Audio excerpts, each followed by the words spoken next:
오늘 설교는 제가 여러분들에게 두 가지 질문을 드리는 것으로 시작하겠습니다. 말로 대답하지 마시고 마음으로만 진지하게 마음으로만 대답을 해보시기 바랍니다. 여러분은 구원을 받으셨습니까? 여러분 만약에 지금 하나님께서 여러분을 부르시면 천국에 갈 자신이 있으십니까? 이 질문 받아보신 적 있죠? 구원 받았습니까? 지금 죽어도 천국 갈 수 있습니까? 여러분 어떠십니까? 상당히 좀 부담스러우시죠? 당황스럽기도 하고 아멘을 해야 되나 가만히 있어야 되나 속으로 아마 잠시 갈등을 하셨을 겁니다. 이런 질문을 왜 하나? 그런 질문을 안 하면 좋은데 안 하기가 어렵습니다. 기독교가 구원의 종교 아닙니까? 구원의 종교인데 구원의 확신이 있습니까? 라는 질문이 우리에게는 당연한 질문입니다. 그런데 또 한편 생각해 보면 구원의 확신이 있습니까? 예. 지금 죽어도 천국 갈 자신이 있습니까? 예. 이렇게 대답하고 싶은데 마음에 걸리는 게 있으시죠? 지금까지 우리가 배워온 성경 말씀은 구원은 하나님의 선물이지 내가 확신한다고 구원받는 것도 아니고 내가 천국 가고 싶다고 천국 가는 건 아니지 않습니까? 그런 거 생각해 보면 예라고 대답하기가 어렵습니다. 예라고 안 하고 가만히 있자니 내가 예수 믿은 세월이 얼마나 긴데 가만히 있자니 그것도 어렵고 예라고 대답하자니 그것도 깔끔하지 않고 그렇다고 그냥 무시하자니 중요한 질문이고 그렇습니다. 한번 해볼까요? 이번에는 대답을 한번 해보십시오. 예 하셔도 좋고 아니요 하셔도 좋고 가만히 계셔도 좋겠습니다. 여러분은 구원 받으셨습니까? 예 소리가 좀 평소보다 작지 않습니까? 지금 죽어도 천국 갈 자신이 있으십니까? 어떻게 해야 되나 싶으시죠? 괜찮습니다. 지금부터 이 문제를 한번 참 부담스럽지만 꼭 우리가 정리해야 될 구원에 대한 질문을 오늘은 한번 함께 생각해 보도록 하겠습니다. 제가 오늘도 여러분 주보 안에 속지를 넣어드렸는데 오늘은 2페이지가 아니라 4페이지입니다. 구원의 문제가 워낙 중요해서 4페이지로 만들었습니다. 1페이지를 보시면 하나하나 한번 살펴보겠습니다. 자, 성경 본문이 2가지가 나옵니다. 좌측편에 요한복음 5장 24절이 나오죠. 자, 함께 읽어봅니다. 시작. 내가 진실로 진실로 너희에게 이르노니 내 말을 듣고 또 나 보내신 이를 믿는 자는 영생을 얻었고 심판에 이르지 아니하나니 사망에서 생명으로 옮겼느니라. 아멘. 영생이 구원입니다. 구원을 뭐라고요? 얻었고 이렇게 되어 있습니다. 그럼 여러분은 구원을 받은 겁니까? 아직 못 받은 겁니까? 받은 거죠. 구원을, 영생을 얻었다 이렇게 되어 있으니까. 여기서 영생을 얻었다 하는 표현은 원문으로 찾아보면 과거형이 아니라 현재형입니다. 그러니까 죄의 종으로 살다가 예수님이 나의 죄를 위해 십자가에 죽으셨다는 것을 믿는 순간 나는 하나님의 자녀가 된 거지요. 그래서 영생이 내 속에 이미 현재로 시작되어서 계속 진행되어 간다 이런 뜻입니다. 그래서 24절 뒷부분에 보면 심판에 이르지 않고 사망에서 생명으로 옮겼다 이렇게 되어 있습니다. 이 구절만 가지면 구원의 확신에 대해서 아멘 할 수도 있고 예 할 수도 있고 걱정이 없어 보입니다. 자, 그러면 이번에는 오른쪽에 있는 빌립보서 2장 12절 말씀 함께 읽습니다. 시작. 그러므로 나의 사랑하는 자들아 너희가 나 있을 때뿐 아니라 더욱 지금 나 없을 때에도 항상 복종하여 두렵고 떨림으로 너희 구원을 이루라. 아멘. 아멘 하셨죠? 구원을 이루라. 이루라는 말은 이루어졌다는 말입니까? 아직 안 이루어졌다는 말입니까? 안 이루어졌다는 거죠. 그러면 우리는 이미 구원을 받은 겁니까? 못 받은 겁니까? 이게 헷갈리죠.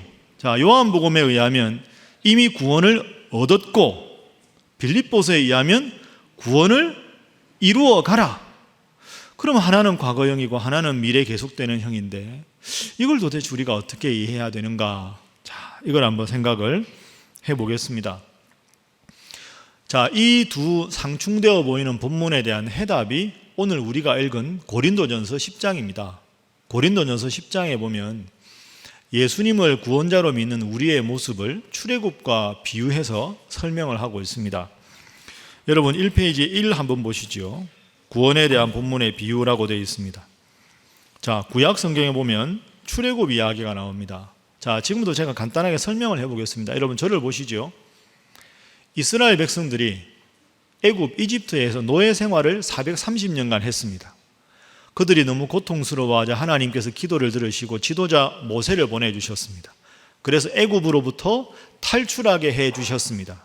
이 이야기가 출애굽기입니다. 자, 애굽에서 탈출해서 목적지가 적과 꿀이 흐르는 땅 어디지요? 가나안 땅입니다. 애굽에서 출발해서 가나안 땅 가는데 반드시 거쳐가야 될 곳이 있습니다. 40년간 거쳐갔던 곳. 여기가 어디입니까? 광야입니다. 광야. 그럼 광야에 있는 이스라엘 백성들은 애굽에서 나와서 광야 생활에서 가나안 땅을 바라보다가 언젠가 가나안 땅에 들어가겠지요.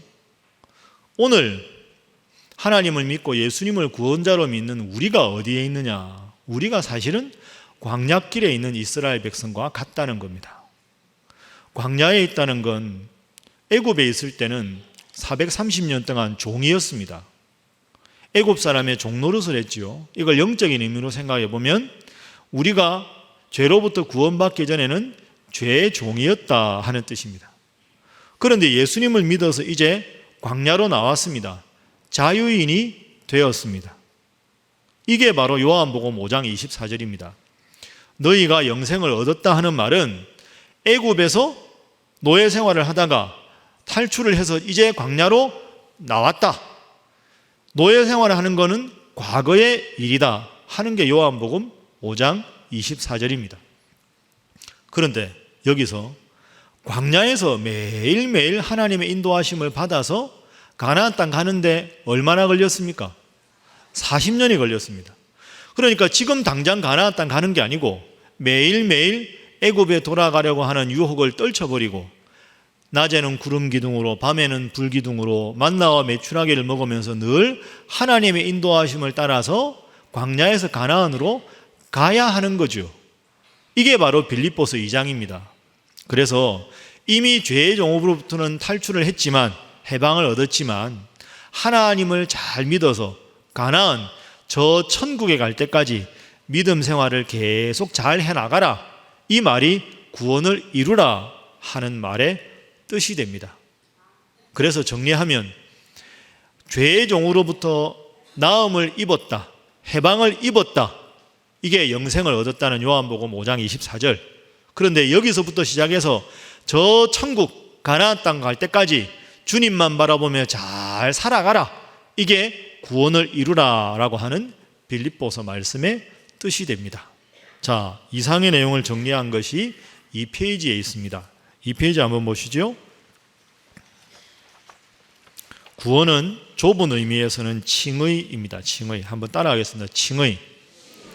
칭의는 의롭다 하심을 받았다 하는 거죠.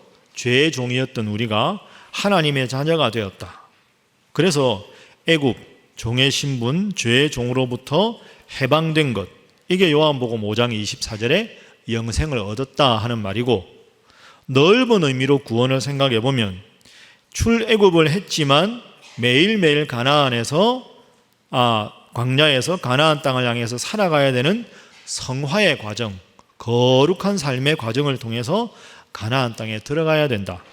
그래서 출애굽했지만 여전히 광야길을 걸어가면서 가나안의 소망을 품고 살아가는 우리의 모습, 그게 빌립보서 2장 12절 말씀이다 하는 거죠. 그래서 정리하면 과거를 바라보고 한 구원의 좁은 의미가 요한복음 5장이고, 과거부터 현재까지 저 천국을 바라보면서 매일 구원을 이루어가라 하는 빌립보서 말씀은 구원을 넓은 의미로 해석한 거다. 그래서 구원을 좁게 보느냐 넓게 보느냐에 따른 표현의 차이다. 이렇게 이해하시면 되겠습니다. 정리가 3번입니다. 자, 기본적으로 정리합니다. 현재 우리는 과거 애굽의 삶, 죄의 종된 삶을 벗어버렸고 이제는 이 세상 광야에서 저 가나안 천국을 향해서 나아가는 존재입니다. 그래서 1번, 애굽에서 나와서 종이 아니라 자유인이 된 것처럼 우리도 예수님을 믿고 죄의 종이 아니라 하나님의 자녀로 이미 신분이 바뀌었습니다. 그래서 칭의에 대한 확신을 가져야 하고, 두 번째로 광야의 현재에서 미래 저 가나안을 바라보면서 계속 거룩한 삶, 성화의 삶을 살아가야 하고, 여기서 중요한 건 3번, 뒤를 돌아보고 다시 애굽으로 갈 걸, 죄의 종으로 살 걸 하는 일이 없어야 한다. 나를 인도하시는 하나님만 바라고 저 가나안, 저 천국으로 들어갈 때까지 열심히 신앙생활을 해야 한다 하는 것이 결론이 되겠습니다. 자, 옆에 분들과 인사 한번 하겠습니다. 열심히 하나님 잘 믿으시기 바랍니다. 한 번 더 하겠습니다. 말씀만 하지 마시기 바랍니다. 말이야 누가 못하겠습니까? 다 할 수 있죠. 자, 3페이지 보십시오. 자, 시제와 연관해 생각해 보면 과거 출애굽에 대한 확신이 필요하고, 현재는 광야 생활, 미래는 가나안, 천국 갈 때까지 믿음 생활 잘 하는 것, 그게 필요하다 하는 거죠. 여러분, 제가 예를 하나 들어보겠습니다. 제가 담임 목사라 주례를 꽤 많이 하는 편입니다. 이번 주 토요일도 제가 여기서 오후 1시에 결혼식이 있어서 주례를 합니다. 결혼 예식을 쭉 하다 보면 주례사가 설교 아닙니까? 설교 끝난 다음에 서약을 받습니다. 신랑 신부 여기 세워놓고, 신랑 누구누구누구는 신부 누구누구누구를 아내로 맞이하여 한평생 하나님이 사랑하신 그 사랑으로 아내를 사랑하고 섬기고 배려하며 살기를 하나님과 증인들 앞에 엄중히 서약하십니까? 라고 물으면 신랑이 뭐라고 대답합니까? 이렇게 대답하면 다시 시킵니다. 소리가 작다고. 어떻게 대답합니까? 예, 크게 대답합니다. 저뿐 아니라 하객들이 다 듣게. 신부도 마찬가지죠. 신부 누구누구누구는 신랑 누구누구누구를 남편으로 맞이하여 쭉 하면 예 하고 대답합니다. 여러분, 그런데 가정을 한번 해보십시오. 제가 주례자가 신랑에게 그렇게 물었는데 신랑이 정색을 하고 저를 보고, 목사님, 내가 오늘 결혼식인데 아직 안 살아봤는데 내가 그걸 어떻게 합니까? 나한테 그런 거 부담 주지 마세요. 이렇게 말하면 어떤 일이 벌어질까요? 여러분 방금 웃으셨지요? 자, 논리적으로 생각해 보세요. 결혼식부터 부부가 시작되는 겁니다. 미래는 안 살았지요, 아직.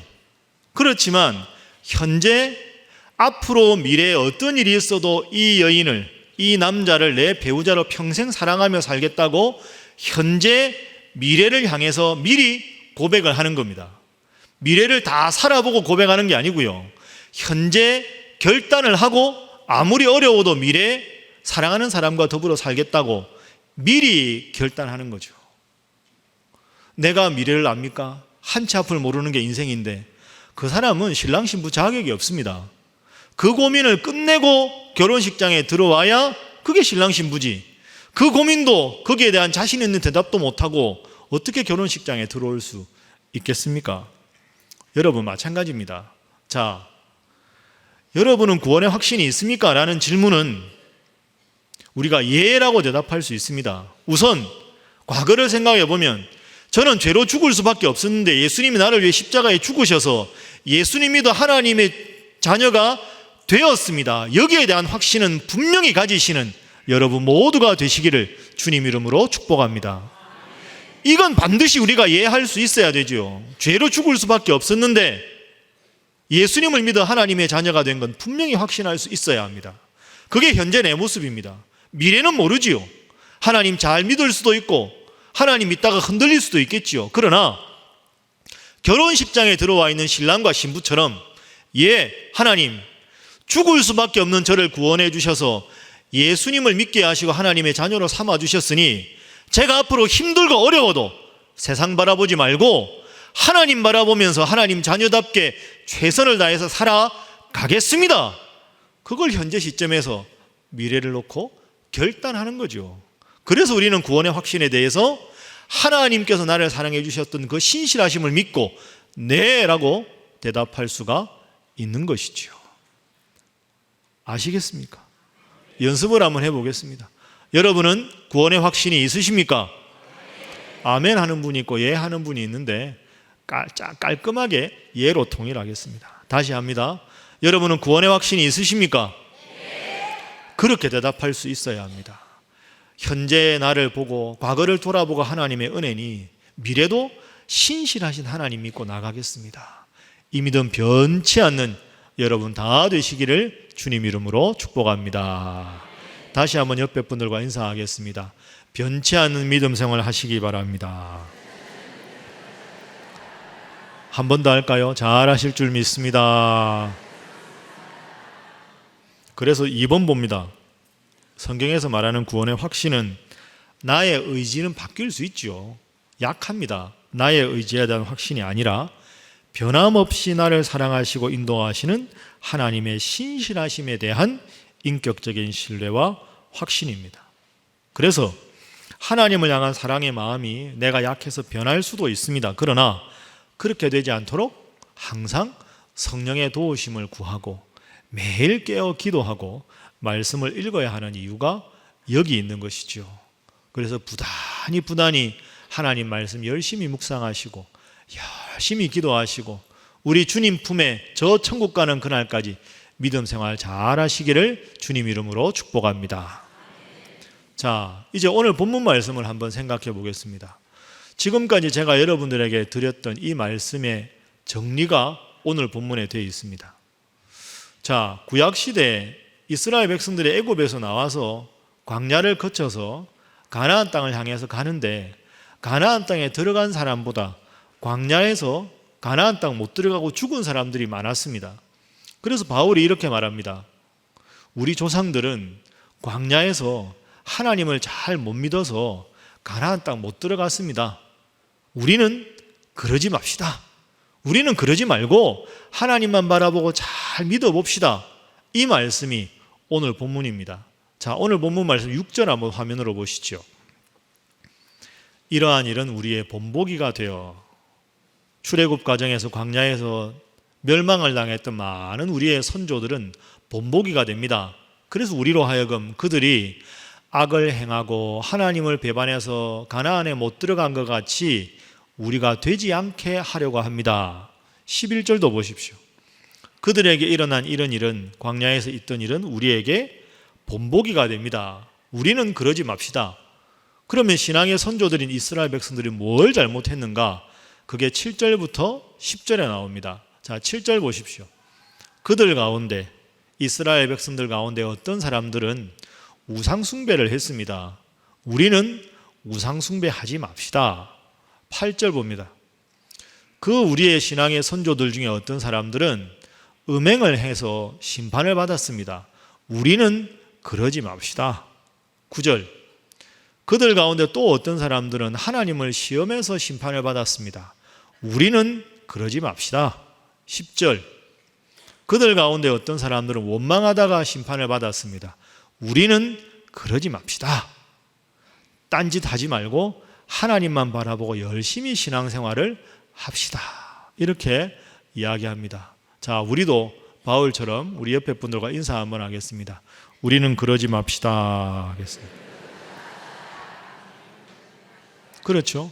우리는 음행하지 말고 우상 숭배하지 말고 원망하지 말고 하나님 시험하지 말고 하나님만 바라보며 나아갑시다. 이렇게 말을 하는 겁니다. 자, 그럼 지금까지 말씀드린 전체 내용을 구원에 대해서 정리를 한번 해보겠습니다. 3페이지 밑에 있습니다. 제가 질문하면 여러분들은 네 하고 분명하게 대답을 하셔야 하겠습니다. 자, 시작합니다. 여러분은 예수님을 구원자로 믿습니까? 누가 이렇게 대답을 잘 하시나요? 예. 두 번째 묻습니다. 여러분은 주님 따르는 것이 행복합니까? 이게 중요한 질문입니다. 주님 따르는 게 행복해야지 죄 짓는 게 더 행복하고 주일날 교회 오는 게 행복해야지 다른 게 하는 게 더 행복하고 주님 말씀 읽는 게 행복해야 되는데 다른 게 더 행복하고, 그게 바로 이스라엘 백성들이 잘못된 행동을 한 예들입니다. 주님 따르는 게 너무 행복해서, 주님 말씀 읽는 게 너무 행복해서, 힘들면 주님께 기도하는 게 너무 행복해서 주님 부르시는 그날까지 주님 잘 믿는 분 되시기를 주님 이름으로 축복합니다. 세 번째, 여러분은 구원받았습니까? 네 라고 대답할 수 있어야 합니다. 여기에 네라고 대답하는 그 내용이 뭐냐? 지금까지 말씀드린 정리한 내용 제가 읽어보겠습니다. 칭의, 죄로 죽어서 밖에 없는 나를 의롭다 여겨주신 것에 대한 분명한 확신이 저에게 있습니다. 그리고 계속해서 신실하신 하나님을 믿고 은혜 안에서 주님 자녀로 살아가고자 합니다. 4페이지. 저는 제 구원을 향한 하나님의 신실하심을 확신합니다.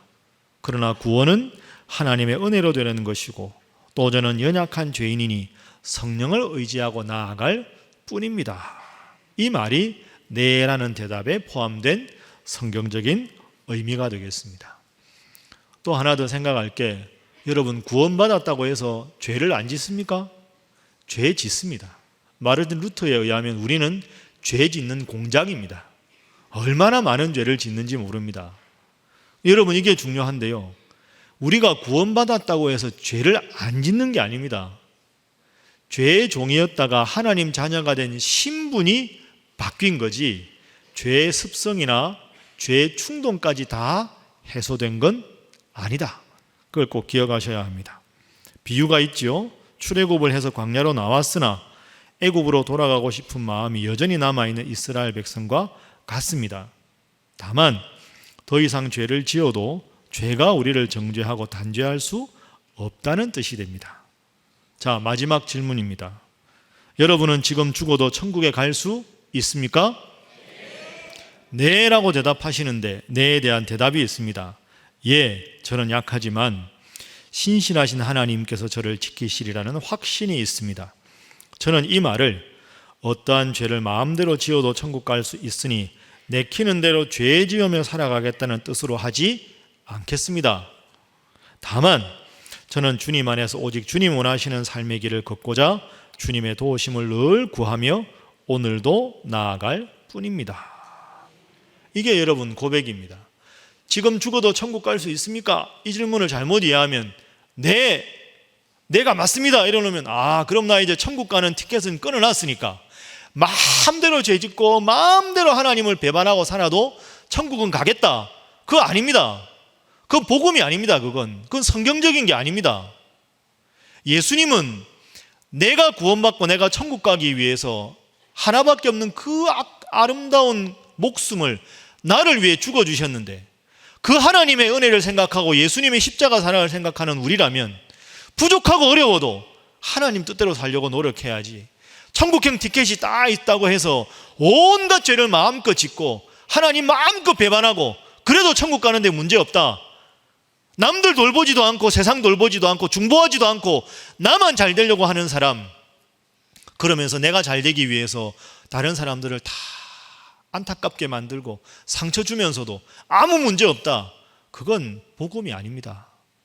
죽을 수밖에 없는 나를 주님께서 구원해 주셨으니, 저 천국을 주님께서 나를 위해서 신실하신 사랑으로 예비해 주셨으니, 하나님, 제가 앞으로도 죄 지을 수도 있고 또 넘어질 수도 있겠지만 그럼에도 불구하고 주님 한 분 바라보며 살아가며 살겠습니다. 그 말이 주님의 신실하심에 대한 네라는 대답 속에 들어 있습니다. 약해도 힘들어도 늘 우리 주님 십자가 바라보며 믿음 생활 잘 하시는 여러분 모두가 되시기를 주님 이름으로 축복합니다. 제일 밑에 있는 구절, 로마서 8장 38절 39절 함께 읽습니다. 시작.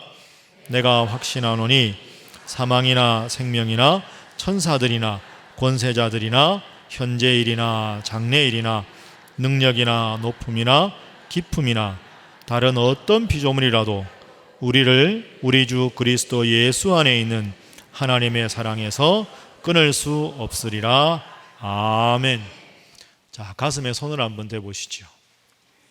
저를 한번 따라하겠습니다. 나를 예수님 안에 있는 하나님의 사랑에서 그 무엇도 끊을 수 없다.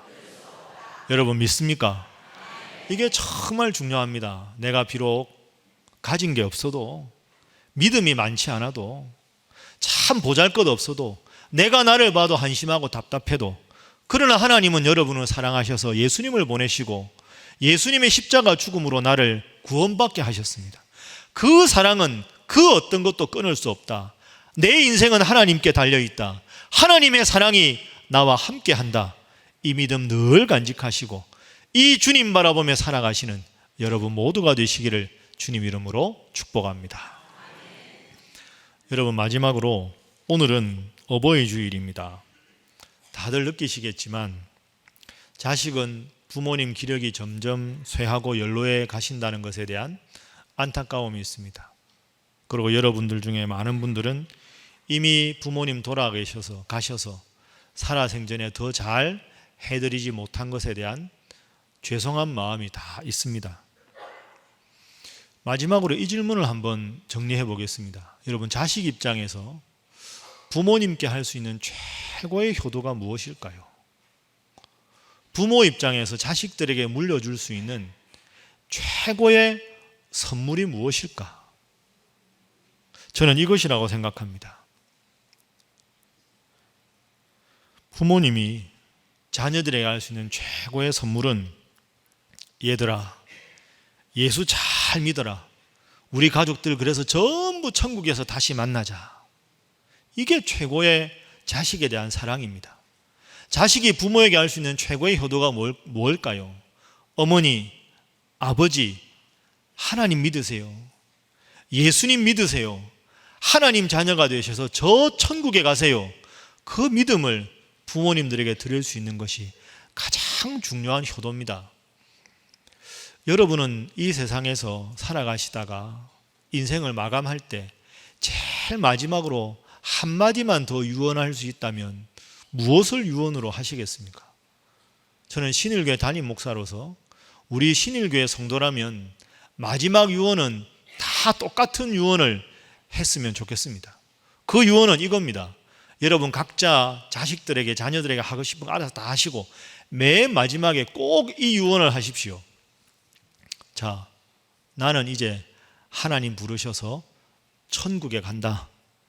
너희들도 예수님 잘 믿어서 천국에서 만나자. 먼저 간다. 안녕. 그게 여러분 최고의 유언입니다. 혹시 불안하시거든 그 유언 다음에 한마디를 덧붙이십시오. 내가 먼저 천국 가서 기다릴 테니 니네들 다 순서 관계없이 나 따라와라 하고는 자 좌측부터 대답해라. 오케이? 예. 다음 다 묻고 간다. 여러분 이게 기가 막힌 거 아닙니까? 저 천국에는 슬픔도 없고 아픔도 없고 괴로움도 없고 그곳에서 온 가족들이 만나서 얼싸안고 다시 하나님께 찬양하고 예배하고 그 기쁜 곳에서 함께 해야지.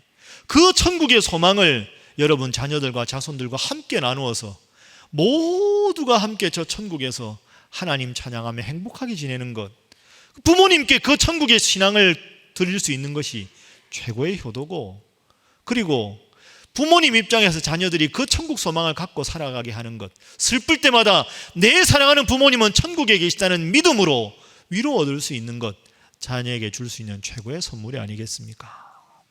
오늘 어버이 주일 맞이해서 여러분 다시 한번 기도하심으로 여러분의 온 가족이 하나님 잘 믿고 하나님의 자녀가 되셔서 천국 소망으로 늘 하나 되는 우리 사랑하는 신일의 모든 가족들 되시기를 주님 이름으로 축복합니다. 기도하겠습니다. 사랑의 하나님, 어버이 주일을 맞이하면서 저희에게 귀한 육신의 부모님을 허락해 주셔서 이 땅에 살아가게 하심을 감사합니다. 또한 죄인인 저희로 하여금 하나님을 아버지라 부르며 살아갈 수 있도록 인도해 주셔서 감사합니다. 그 어떤 권력이나 돈이나 지위로도 우리를 해방할 수 없는 그 깊은 죄와 죄의식, 죄책감, 우울함, 무기력함, 불안함, 초조함으로부터 우리를 구원해 주시고 그 기쁨 속에서 천국의 소망으로 모든 세상적인 가치를 상대화할 수 있도록 우리를 믿음의 길로 인도해 주심에 감사합니다.